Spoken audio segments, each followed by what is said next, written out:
Começa agora, Jornal da Terra. Jornal da Terra. A página oeste da nossa grande São Paulo. Jornal da Terra. Está no ar, o Jornal da Nossa Terra.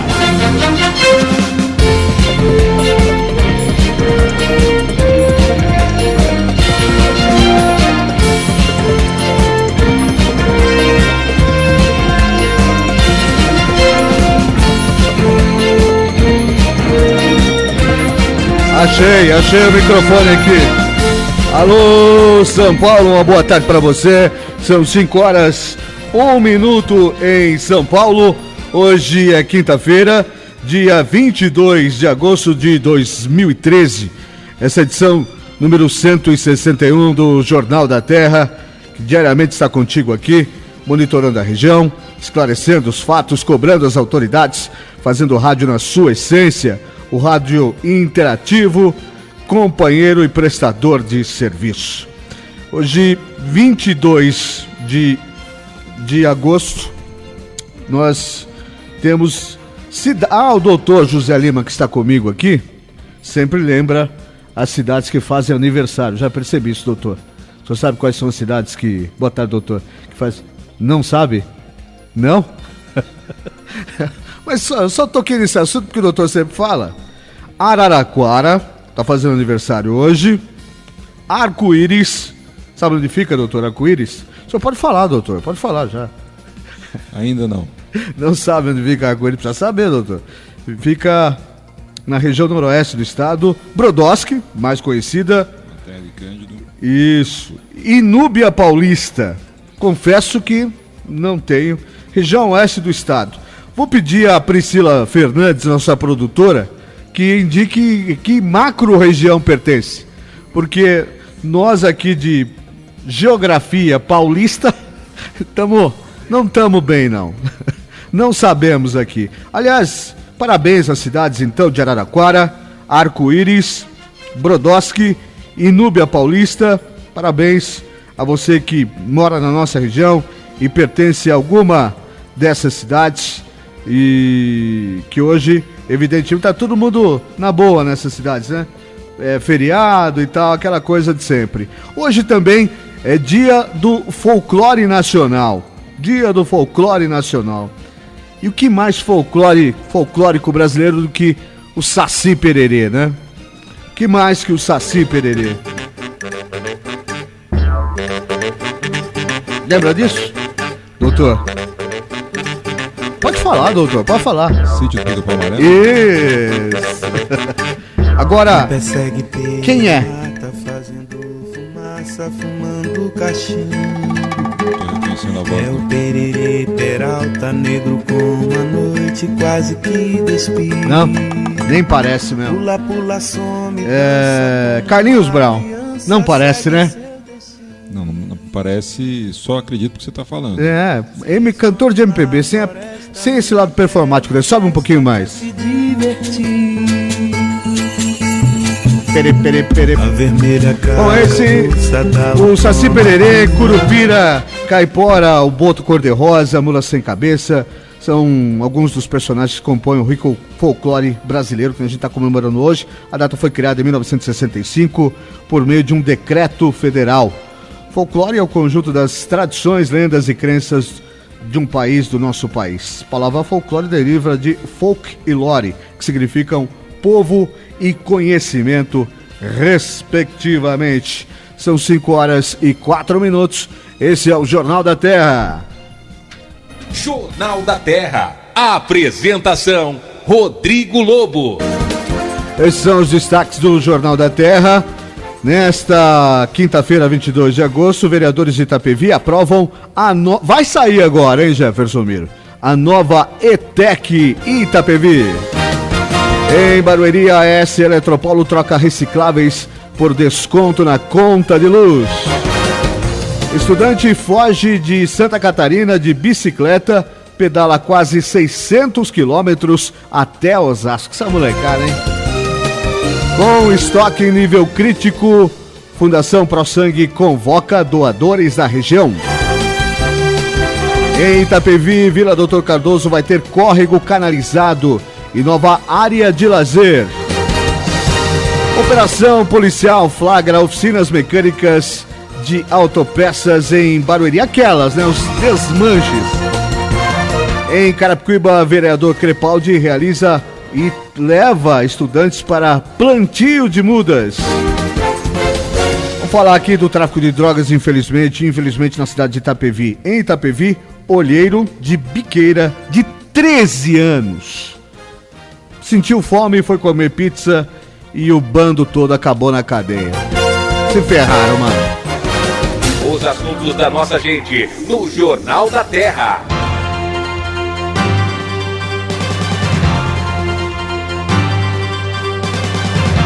São 5h06, esse é o Jornal da Terra. Doutor José Lima, meu amigo, seja bem-vindo. Tá atualizando os e-mails aí? Muita gente, informando muita gente que está aqui no Jornal da Terra, é isso? Boa tarde, Rodrigo. Boa tarde, Jefferson. Boa tarde a todos os ouvintes da região oeste do estado de São Paulo e a todos os ouvintes que nos acompanham pela internet no Brasil todo. Doutor, bom, aqui você participa através do nosso e-mail, jt@jornaldaterra.com, e também através das redes sociais, www.facebook.com/Jornal da Terra. Interage conosco aqui.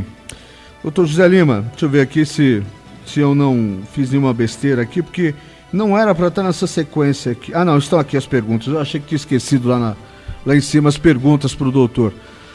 Doutor, nós vemos... Eu vou voltar ao assunto mais médicos. Aliás, o governo federal agora vem com mais professores, né, doutor? Depois do mais médicos, vem com mais professores. O senhor leu a respeito disso também, né?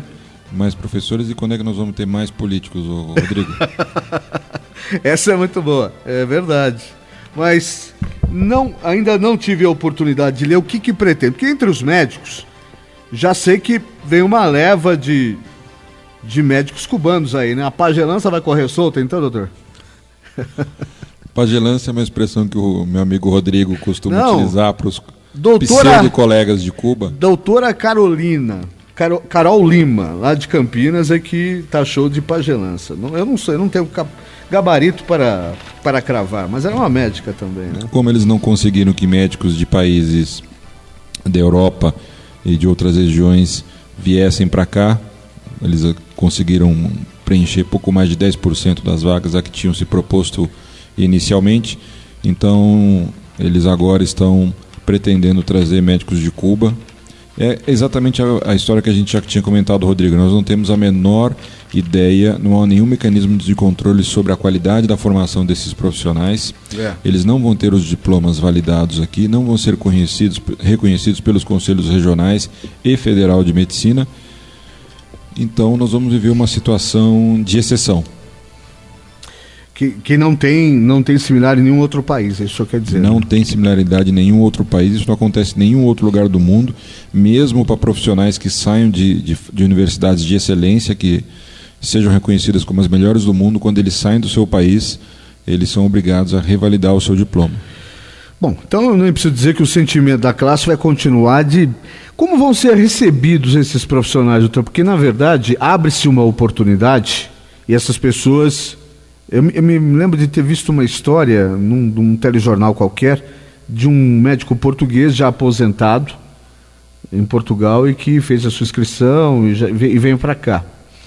Porque vê, segundo ele, uma grande oportunidade aqui no Brasil para continuar ajudando as pessoas. Agora, como esses profissionais vão ser recebidos aqui? Como vai ser o convívio, doutor? Eu acho que não vai ser muito agradável, né, Rodrigo? Rapidamente eles vão perceber toda a situação em que eles foram colocados, a falta de infraestrutura dessas regiões. Eles vão perceber que esse salário que é ofertado, na verdade, não é tão bom quanto parece, quando tudo, a parte tributária for descontada. E eu acho que, aos poucos, a população também vai percebendo que essa postura do governo federal é uma medida de exceção e é uma medida político-eleitoreira. Não é uma medida técnica para resolver o problema da saúde no Brasil. O problema da saúde no Brasil ele é bem mais complexo do que isso. Ele exige mais recursos. É fundamental que nós tenhamos aí pelo menos 10% do PIB destinados à saúde, como era a PEC original. que foi proposta por um senador do PT e depois agora foi rejeitada pela presidenta Dilma. E eu acho que essa situação ela não vai persistir por muito tempo. Não. Eu imagino que não, pela falta de infraestrutura, pela medida que a própria população vá percebendo a falta de qualificação de boa parte, se não de todos esses profissionais. Eu acho que é uma situação muito difícil e eu acho que a justiça também vai ser chamada a se posicionar, as entidades médicas vão apelar à justiça para que a gente possa... Antes desses profissionais chegarem ao país ou já com eles aqui? Já chegaram alguns, né? Pois é, e aí? Põe o pessoal no avião e manda embora? A gente sempre reclamou desse tratamento na Europa, vamos fazer isso com eles? Não é a questão alfandegária e a questão turística, entre aspas, não é problema das entidades médicas. Sei, doutor, o problema das entidades médicas é quanto ao exercício ilegal da medicina. Mas isso pode ser transformado numa questão de Itamaraty. Pode ser tratada de uma... Pode ser tratado porque o que as entidades médicas vão incursar na justiça é contra a ilegalidade de eles estarem exercendo medicina no Brasil. Ponto. Se eles vão permanecer no Brasil, se eles vão retornar, o país dele passa a ser um problema de outra esfera. Tá. A demanda não é médica. Mas, doutor, por exemplo, outros profissionais já tiveram problemas de atuação. Esqueça só a categoria médica. Outros profissionais, vou pegar amigos nossos de rádio, tiveram problemas em Portugal, por exemplo. Eles faziam muito sucesso junto ao público, mas enfrentavam uma série de barreiras porque a classe não os aceitava lá. O senhor não acha que o apelo vai se jogar na vala comum de ser uma questão meramente de defesa de mercado? E como é que a gente ouviu isso? Eu acho que aí é uma confusão muito grande. Há uma mistura, né, de uma questão técnica com uma questão político-ideológica. Essa questão não se refere a corporativismo, Rodrigo. Não, a exceção não é você revalidar o seu diploma para exercer a medicina em outro país. A exceção, essa é a regra. A exceção é você chegar num país estranho, não falando a língua daquela população, sem conhecer as condições epidemiológicas daquele país, ser alocado em uma região que você não conhece, sem infraestrutura para trabalhar e fazer isso sem revalidar o seu diploma. Ou seja, nenhum país do mundo aceita que profissionais de saúde cheguem e comecem a trabalhar sem revalidação do diploma, porque você não tem mecanismos de controle sobre a qualidade da formação daquele profissional. Você não sabe se ele vai exercer bem a medicina ou não. Então é muito complicado. Essa questão não é uma questão de corporativismo, mesmo porque, Rodrigo, sem falsa modéstia, esses profissionais que estão vindo para cá não fazem a menor concorrência para mim ou para os colegas com os quais eu trabalho. Não fazem absolutamente, não têm condições de concorrer conosco. Tá. Né? Mas, do ponto de vista de assistência social, isso é extremamente perigoso.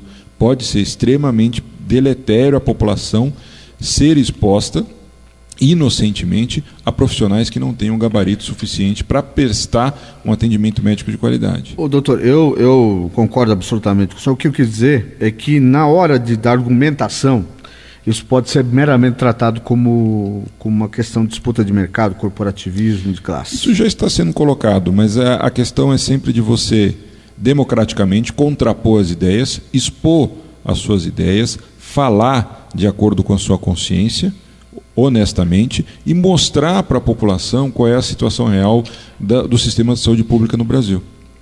Que não é com medidas assodadas, não é com medidas de exceção que nós vamos resolver a grave crise e crônica crise do sistema de saúde público brasileiro. Faltam recursos, Rodrigo.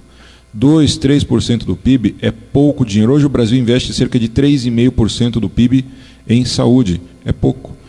Os países que têm um sistema parecido com o nosso e o Sistema Único de Saúde, que foi pautado no sistema público inglês, na Inglaterra eles investem cerca de 14% do PIB da Grã-Bretanha em saúde. Saúde não é barato, Rodrigo, é caro.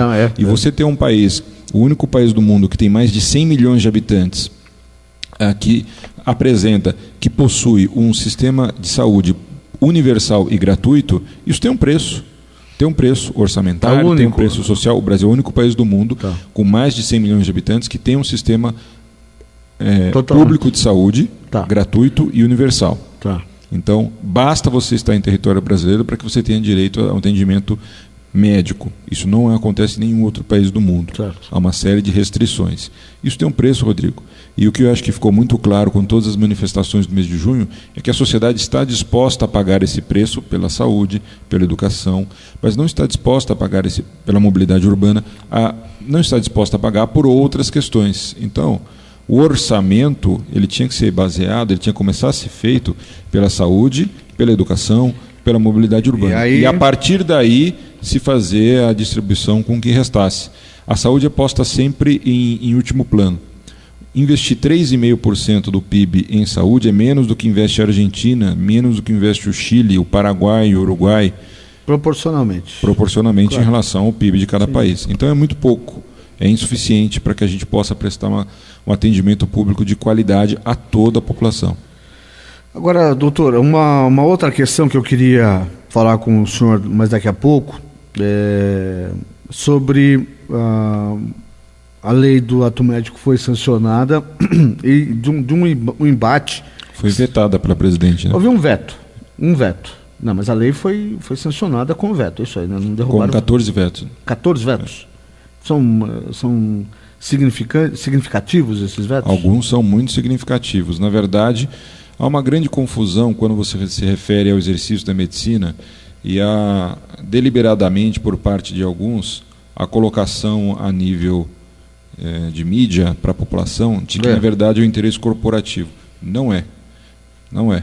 Qualquer procedimento invasivo que ponha em risco a vida do paciente, que possa trazer complicações, que possa causar alguma sequela ou que possa levá-lo à morte, tem que ser feito por um profissional qualificado, gabaritado para exercício dessa atividade e mais, que esteja apto a reconhecer precocemente qualquer uma das potenciais complicações e tratá-las. Nós estamos permitindo que outros profissionais de saúde façam procedimentos para os quais eles não estão adequadamente preparados. Porque o preparo adequado para você fazer um procedimento numa pessoa, Rodrigo, procedimento invasivo, não basta que você tenha a qualificação técnica para fazer o procedimento, mas que você tenha a qualificação para diagnosticar as complicações e saiba tratar as complicações. Tá. Porque senão nós vamos ter eventos como frequentemente nós vemos de pessoas que morrem em pequenas clínicas de cirurgia plástica, em pequenas clínicas estéticas, que tem uma série de problemas, porque não se faz o diagnóstico da complicação e não se sabe tratar. Então, é muito complicado isso. Eu acho que o cerne desse problema está na falta de recursos para a saúde. Não adianta você tentar paliativos para resolver o problema do sistema público de saúde brasileiro. Paliativos seriam outros profissionais Paliativo fazendo significa você serviço médico. Você vetar o ato médico, permitir que outros profissionais possam fazer a atividade que deveria ser feita única e exclusivamente por médicos, trazer médicos de fora não qualificados. Enquanto a saúde não for uma prioridade nesse país, nós vamos continuar tratando com paliativos, nós vamos continuar vendo as pessoas morrendo nos postos de saúde sem atendimento, nós vamos continuar vendo os hospitais sendo inaugurados única e exclusivamente de fachada, mas que não começam a funcionar porque não tem funcionários. Nós temos funcionários desmotivados e pacientes mal atendidos. Então, essa situação é crônica, não é de agora, não começou de junho para cá. Ela vem há 30 anos, 40 anos, quando o sistema público de saúde foi, a partir da década de 80, foi rediscutido. Então, a saúde ela tem que ser uma prioridade, Rodrigo. Hoje já se conseguiu uma PEC que estabelece um orçamento mínimo para a educação a nível federal. Isso tem que ser estabelecido também para a saúde. A saúde tem que ter um vínculo fixo em relação ao PIB. Ela não pode ter um orçamento variável em função do crescimento que se dá de um ano para o outro. Isso não existe em lugar nenhum do mundo, né? É como jabuticaba, só existe no Brasil. Jabuticaba só existe no Brasil? Só existe no Brasil. Você nunca ouviu a expressão de isso é uma jabuticaba? Quer dizer, isso é uma coisa que só tem no Brasil. Não, nunca ouvi.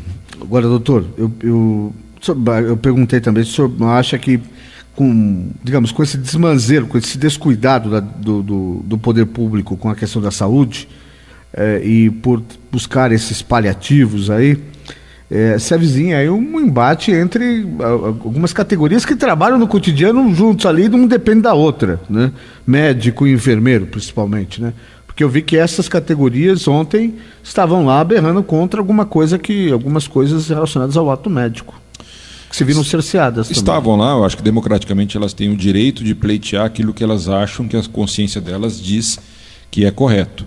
nós também temos direito de expor nossa opinião e dizer que, não, segundo a nossa consciência, não é correto. Agora, obviamente, quando se mistura interesses corporativos, interesses de classe, a discussão ela fica um pouco mais complexa, né? Então, se nós nos ativermos única e exclusivamente à qualidade do serviço que é prestado aos pacientes e seguirmos aquilo que se faz em quase todos os países desenvolvidos do mundo, nós vamos aprovar integralmente a lei do ato médico.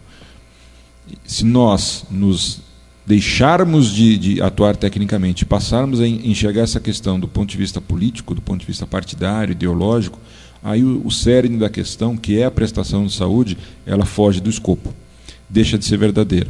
Então, uma coisa são entidades de classe defendendo o direito daqueles que são seus associados. Claro, claro. Outra coisa é quem faz a discussão técnica, e essa deveria ser única e exclusivamente o âmbito da discussão no Congresso Federal, tecnicamente discutir quem é mais apto ao exercício daqueles procedimentos.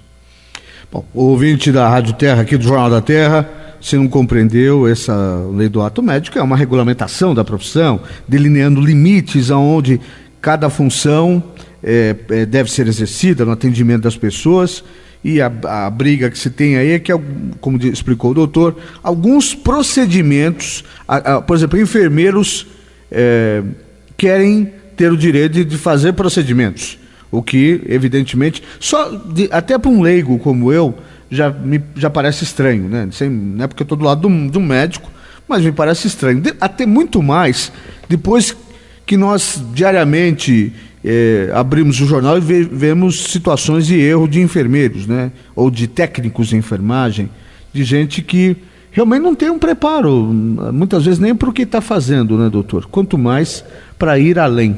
Como o senhor disse, para consertar algum problema, alguma situação crítica que aconteceu, não vai conseguir, né?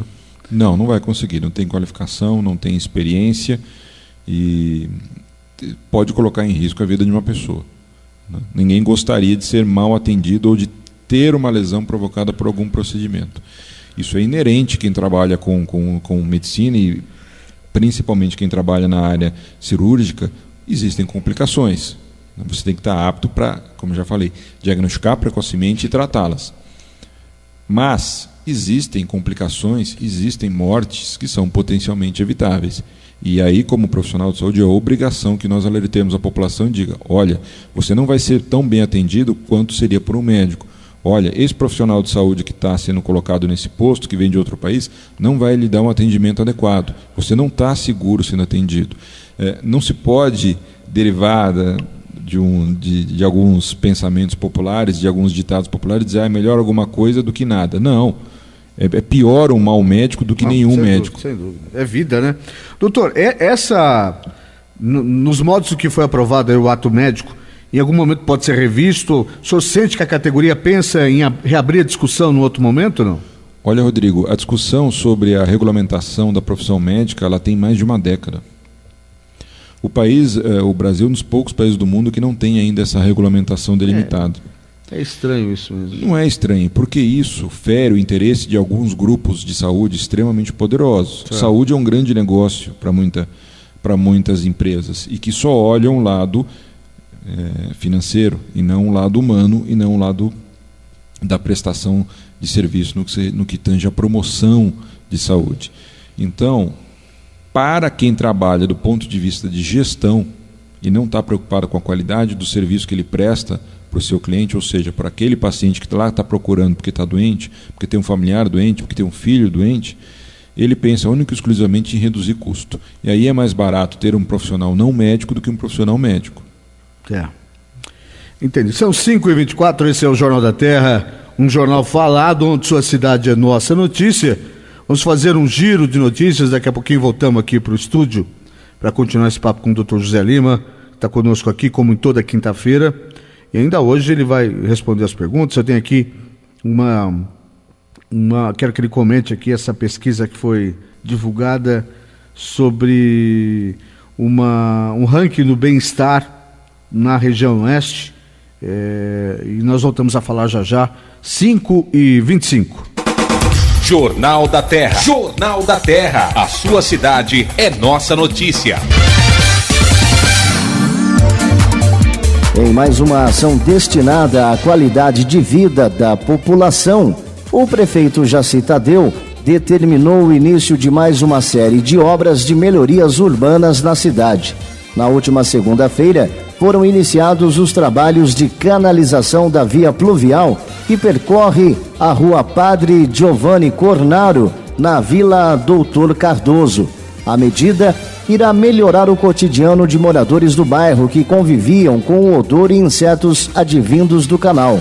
A tubulação de concreto que fechará o leito será colocada desde a altura do pronto-socorro Vila Doutor Cardoso até a Igreja Nossa Senhora Medianeira de Todas as Graças, totalizando 220 metros. A previsão de término das obras é de 60 dias.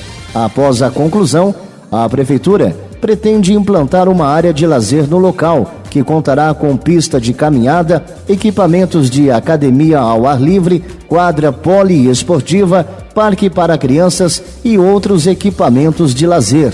A medida visa melhorar a qualidade de vida, auxiliar na prevenção e no aparecimento de animais transmissores de doenças, além de aumentar a segurança de motoristas que constantemente estacionavam os carros ao longo do córrego. Com o inverno, período marcado por queda nas doações, os estoques da Fundação ProSangue, entidade responsável pelo abastecimento de mais de 100 instituições de saúde da rede pública na região metropolitana de São Paulo, atingiram níveis críticos.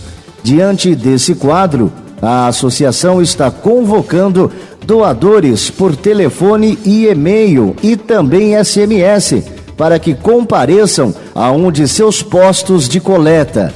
Para doar sangue, basta estar em boas condições de saúde, estar alimentado, evitar alimentos gordurosos 4 horas que antecedem a doação e bebidas alcoólicas 12 horas antes, ter entre 16 e 67 anos, pesar no mínimo 50 quilos e trazer documento de identidade original com foto.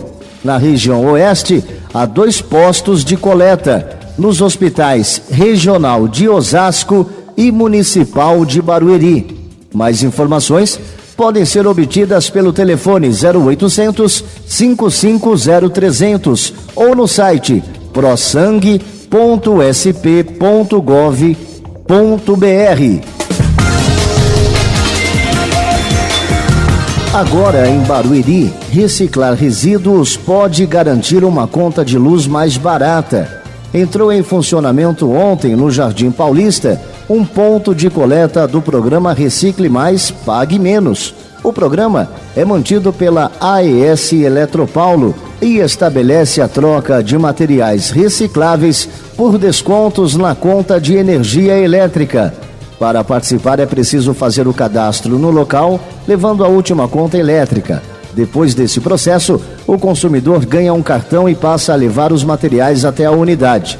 Os resíduos, que devem ser levados já separados, são pesados e precificados de acordo com a tabela praticada pelo mercado de reciclagem. Na sequência, a soma é registrada e a informação enviada para a distribuidora de energia. O consumidor recebe na hora um comprovante com a quantia que será descontada na sua próxima conta. O posto é o primeiro da região oeste. A sua cidade é nossa notícia. Jornal da Terra. São 5h29 e 26 graus em Osasco, doutor José Lima. Doutor, o índice divulgado pelo Instituto Nacional de Ciência e Tecnologia do Observatório das Metrópoles, que coleta dados do censo 2010 do IBGE, coloca Barueri na 44ª posição do ranking das cidades que lideram o bem-estar e leva em consideração esse ranking mobilidade urbana, condições ambientais, habitacionais, serviços coletivos e de infraestrutura. A cidade é a mais bem colocada da região, 44ª colocação, não nos surpreende Barueri ser a cidade mais bem colocada, mas 44ª colocação, né? Barueri, 79ª, tendo o 12º PIB, né? Só por isso a gente já vê o quão ruim é esse resultado, né, para Osasco, né, doutor? Rodrigo, Barueri é um município rico, é um município que tem, comparativamente, em função daquilo que arrecada, que tem como orçamento, proporcionalmente à sua população, uma das maiores relações que nós temos no Brasil. Isso. Então, isso acaba, não é que facilite a gestão do município, mas acaba permitindo aos prefeitos que possam trabalhar a toda a infraestrutura da cidade, no que se refere à mobilidade urbana, à habitação, à saúde, à infraestrutura, e que consiga também, no município de Barueri, que o prefeito acabe assumindo algumas atividades que prioritariamente seriam de responsabilidade do governo estadual.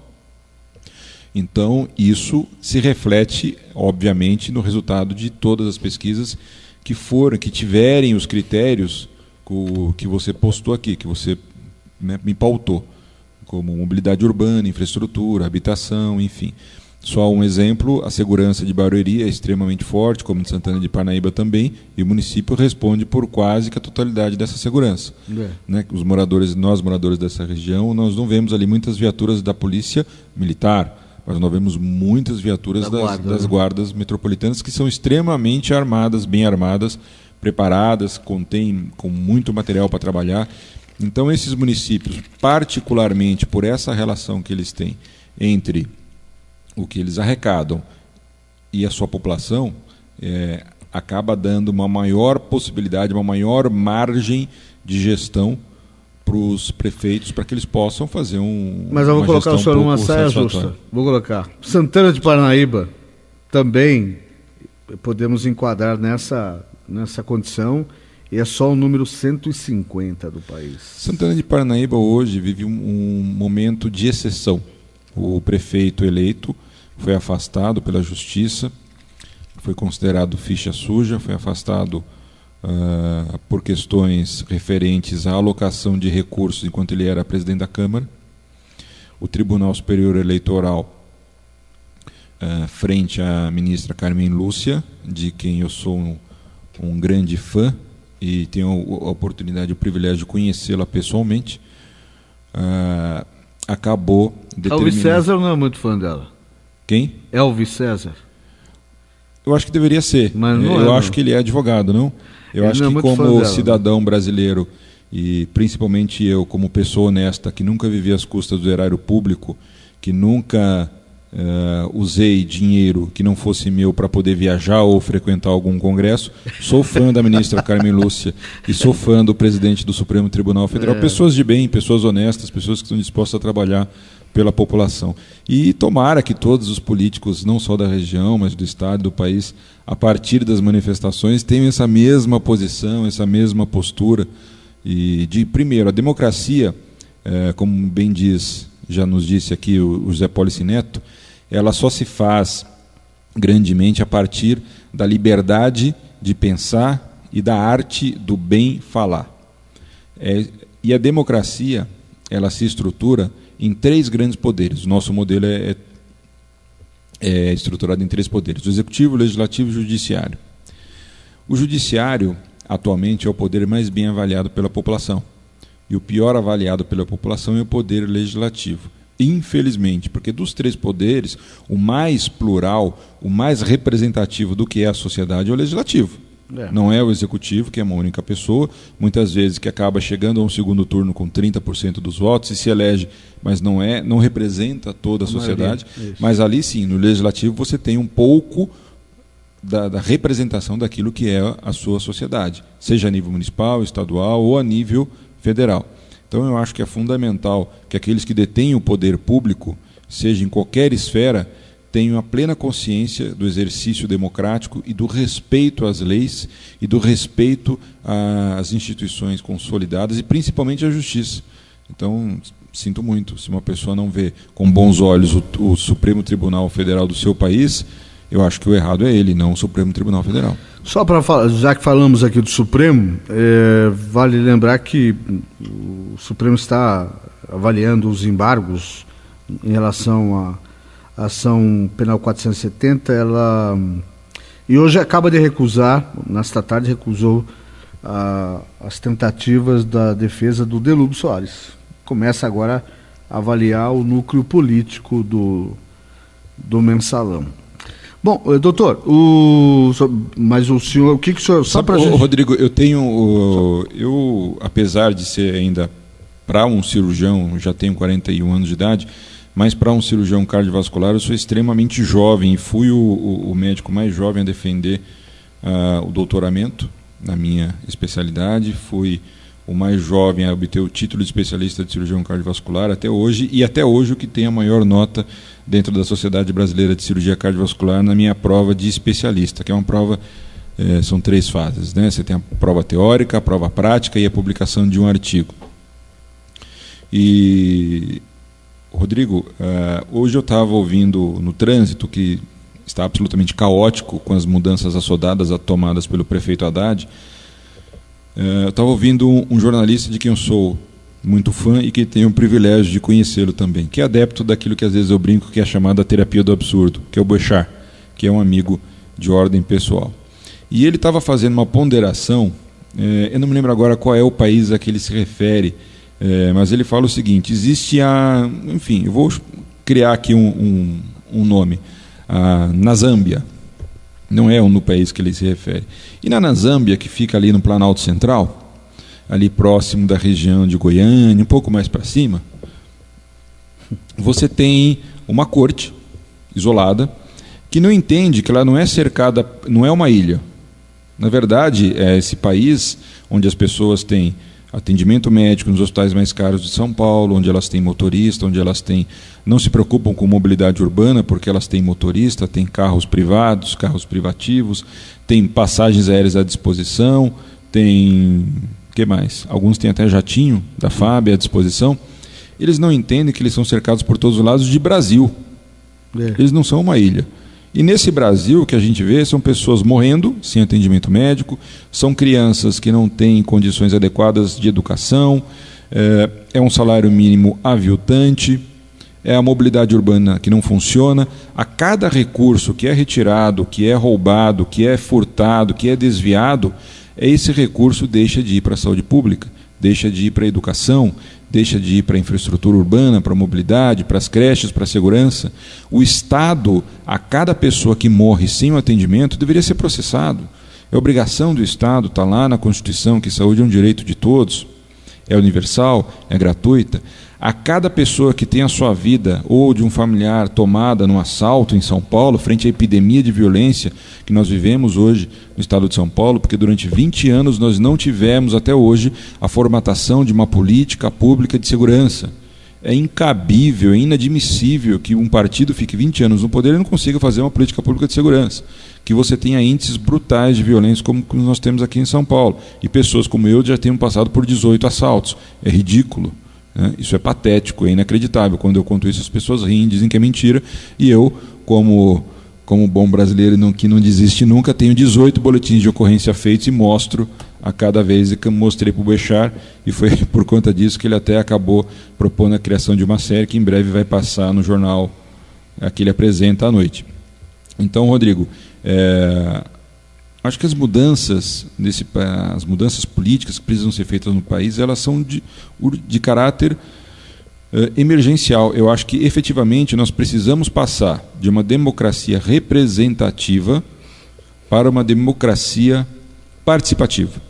Eu acho que esse é o próximo estágio. Nós saímos de um regime de exceção, nós conseguimos a Constituição Cidadã, que precisa ser revista em muitos pontos, porque em muitos pontos ela está desatualizada. Sem sombra de dúvida, como eu tive a honra de ver a ministra Carmen Lúcia num jantar dizendo, essa é a Constituição mais democrática que existe no mundo. É verdade, sem sombra de dúvida. Mas existem pontos que precisam ser reformados. Sem dúvida.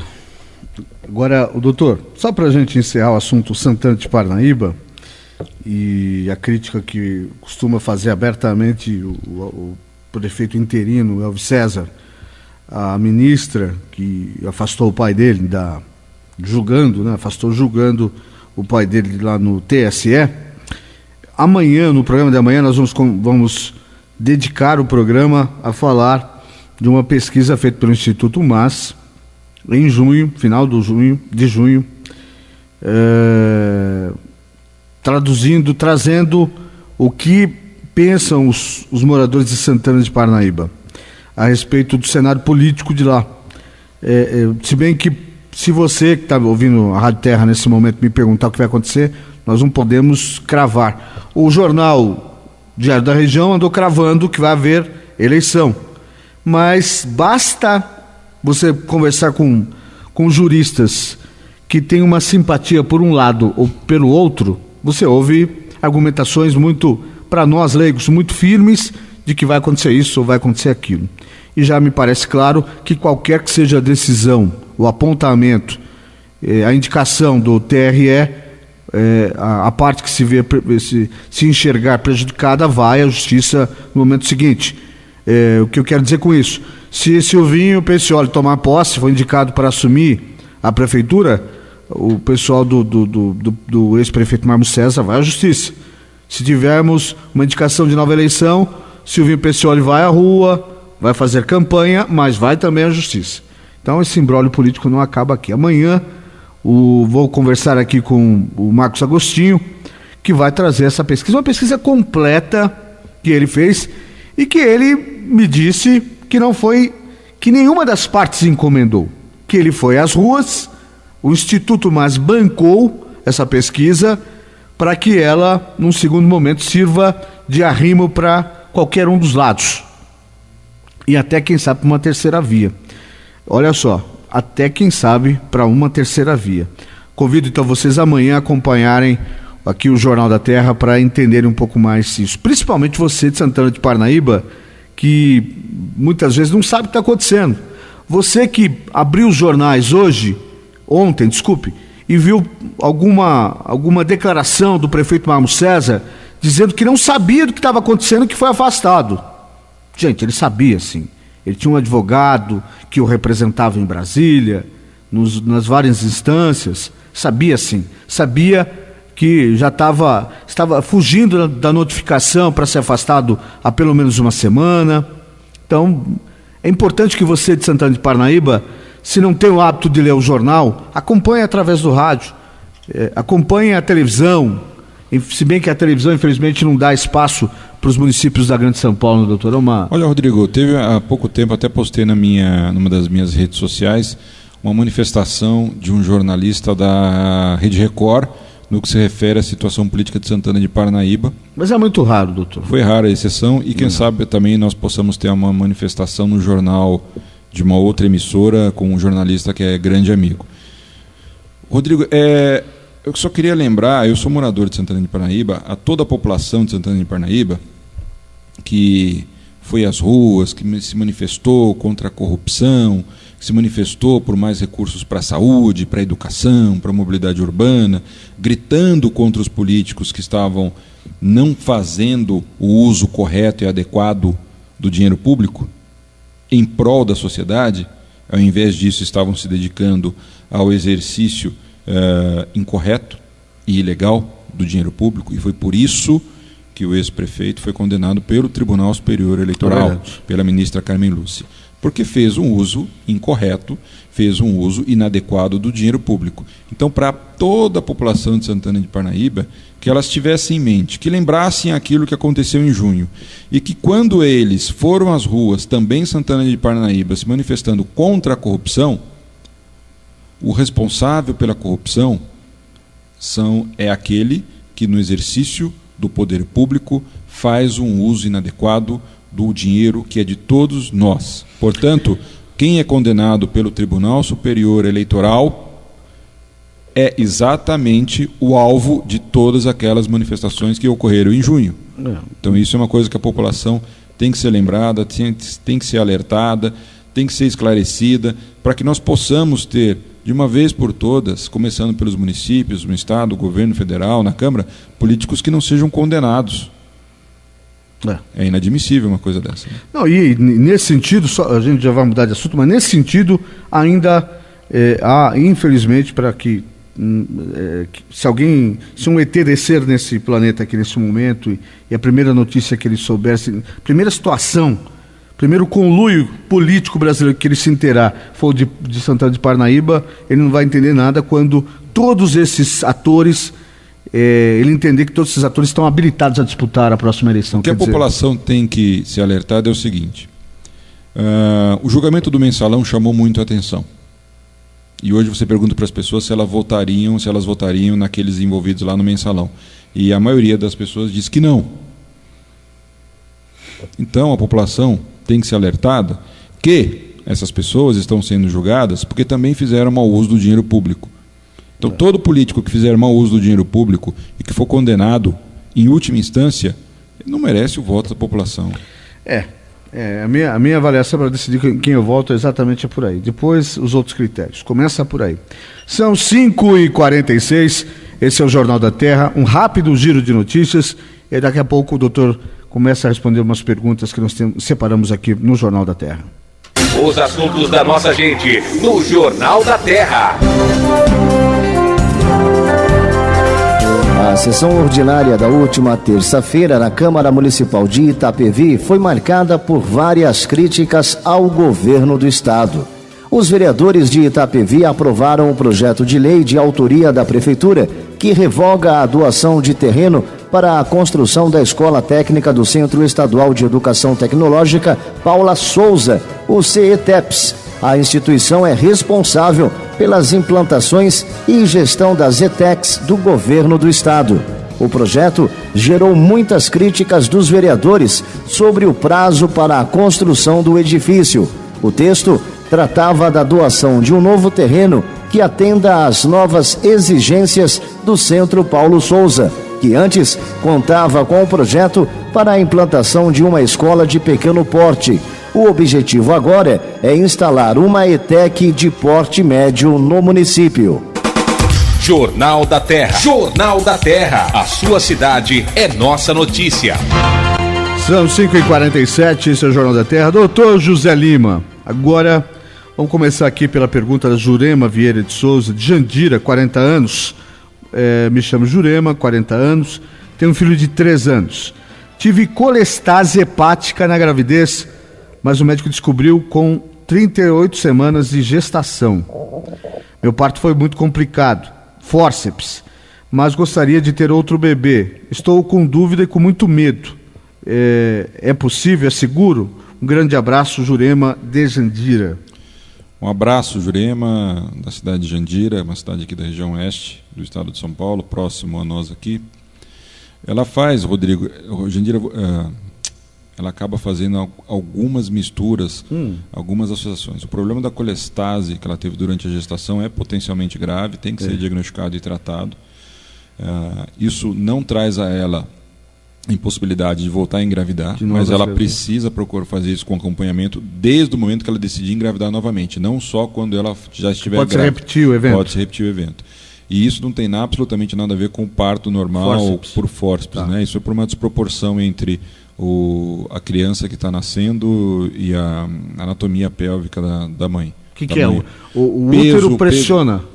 O útero começa a se contrair, né, para expulsar a criança, e progressivamente vai havendo essa dilatação do canal de parto. Algumas mulheres que não têm o que a gente chama de pelve ginecoide, ou que não fizeram um controle adequado e tem um feto muito grande, muito pesado, porque ela ficou durante muito tempo com a taxa de glicemia, o açúcar no sangue descontrolado, então isso acaba dificultando o parto normal, e muitas vezes o obstetra tem que lançar a mão desses dispositivos parecem pré-históricos, que é o fórceps, para poder propiciar o nascimento. Ainda usa isso? Ainda se usa. É uma situação de exceção, né? Que muitos desses casos em que você acaba já fazendo esse diagnóstico previamente são encaminhados para cesárea. Tem muita, ainda no passado os bebês ficavam muito sequelados com o fórceps, né, doutor? Isso há muito tempo, né, Rodrigo? Mas existia minha mãe disse que eu fui fórceps, minha mãe dizia que eu era por mental. Isso que você é assim? Entendi. Só estraga a minha piada, assim. Não, mas tinha muita sequela. Tinha muito. Isso mudou ou continua mudou o muito. mesmo risco? Não, mudou muito. O aparelho porque de fórceps mudou ou não, doutor? O aparelho nem tanto, Rodrigo, mas você faz o diagnóstico precocemente hoje. Você sabe exatamente se a mulher fizer o pré-natal corretamente, qual é o peso estimado da criança, qual é a condição anatômica daquela mulher, qual é a posição da placenta em relação à via de saída do útero. Então você tem condições de prever os casos que serão mais difíceis, se a criança está em posição adequada ou não. Então, havendo algum risco de morte à mãe ou à criança, você acaba optando pela cesárea. Maria Aparecida Granto, 31 anos, Pilar do Sul, hein? Pilar do Sul, onde vai longe a rádio. Tenho 31 anos, tomava Diane 35, né? Isso é pílula, né, doutor? É isso? Para regular a menstruação. Agora, que gostaria de engravidar, deixei de tomar em abril, onde apareceu durante 4 ou 5 dias. Como é que é? Deixei de tomar em abril, onde apareceu durante 4 ou 5 dias, desapareceu uns dias e voltou, mas deve ser o quê? Menstruação? Deve ser o ciclo. É o ciclo a gente dela. já até comentou aqui com outras ouvintes, Rodrigo. A mulher que faz uso crônico de anticoncepcional, quando opta pelo desejo de engravidar, não basta que ela pare de tomar o anticoncepcional.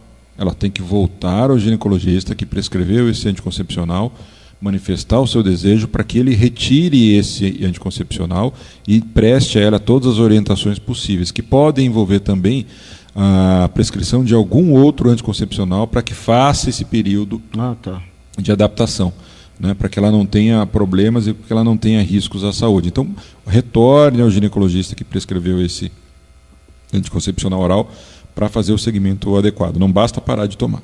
Tá, deixa eu ver o que ela pergunta aqui. Será que não...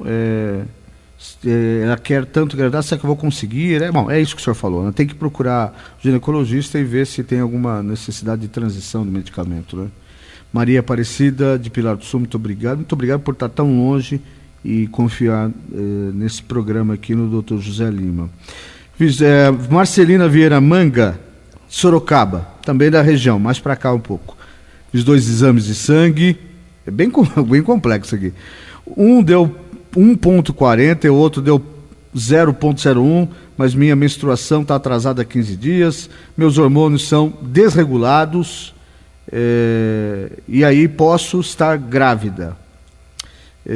Depois fez mais 2 exames. Será que posso estar grávida e pelos meus hormônios serem desregulados? Não dá para ver pelo exame? Exame de sangue que faço... aqui tá, realmente eu não tive nem condições de corrigir o texto dela, me perdoe, mas faço uma transvaginal, que é um outro exame, então, né, doutor? A primeira coisa que ela tem que fazer é procurar um médico. Procurar um ginecologista para que possa orientá-la. Ela está fazendo aí uma série de confusões e pedindo exames e fazendo uma série de inferências que não são verdadeiras. Tá. Então, as alterações que ela possa ter no ciclo menstrual dela não vão impedir o diagnóstico de uma eventual gravidez. Tá. E a sequência a ser feita de exames nessa pesquisa não é diretamente ultrassom transvaginal, como ela falou. Então procura um médico, ele vai orientar direitinho, vai analisar o seu ciclo, vai pedir um outro exame que não ultrassom transvaginal para fazer a confirmação, não o diagnóstico, imagino que ela queira, né, por toda essa manifestação, para poder orientá-la direitinho e não sair por aí fazendo uma série de exames. Tudo bem, nós estamos aqui também o doutor está aqui para orientar, mas tudo tem um limite, né, doutor? Tem que conversar com o seu médico, não tem outro jeito. Infelizmente não tem outro jeito, né, Rodrigo? Não é nem infelizmente, né? As pessoas às vezes, não sei, imagino que envolva aí dificuldade de agendamento, envolva também uma situação que, imagino que algumas mulheres ainda têm alguma dificuldade de ir ao ginecologista, deve envolver tudo isso para a pessoa se reportar num programa de rádio, confiar num programa de rádio e ao mesmo tempo, e de repente ficar tomando atitudes à distância de um médico, né? Porque é evidente que existe risco, né? É por isso que eu falei isso, para recorrer ao programa deve haver um motivo muito forte para isso. Deve haver, eu acho que as pessoas em geral se prendem muito àquilo que elas veem na mídia. Então é fundamental que quem trabalha com saúde está na mídia, ele tenha a consciência e a responsabilidade de prestar atenção nas informações que ele passa, porque em geral muitas pessoas seguem exatamente a risco aquilo que ouvem e que veem. Então você tem que tomar cuidado, prestar a orientação mais adequada possível, mostrar para ela qual é o caminho do ponto de vista da manutenção da saúde dela, qual é o melhor caminho a seguir. Doutor, uma última pergunta que são... Eu gostei dessa novidade, perdão, Rodrigo, agora que eu entendi o que é. Agora que eu associei o Jefferson mexendo ali, aqui, interessante. Tá mudo o nosso telefone? É a Vivo, uma beleza. Doutor, eu gostaria de saber como é... Não tem nada... mulher de novo, eu fico fascinado como as mulheres participam desse programa. Que bom. Aqui. Eu gostaria de saber como é feita a remoção de pintas sem elevação, ela colocou entre parênteses, no rosto. É feita uma cauterização, sendo a pinta preta, ficará alguma manchinha após o procedimento? Mais pergunta, seriam necessárias quantas sessões para a remoção completa? E o senhor sabe quanto custa o procedimento? Serafina Vieira Gouveia de Barueri. Eu acho que são muitas perguntas. A Serafina está tão próximo aqui de nós, na cidade de Barueri, que você acabou de mostrar que é uma cidade que tem índices muito bons, índices sociais bons, e índices sociais não são decorrentes de um único mandato, né? É verdade. São vários mandatos, independentemente da coloração político-partidária, que trouxeram algum resultado positivo e que deram a Barueri essa condição que tem hoje.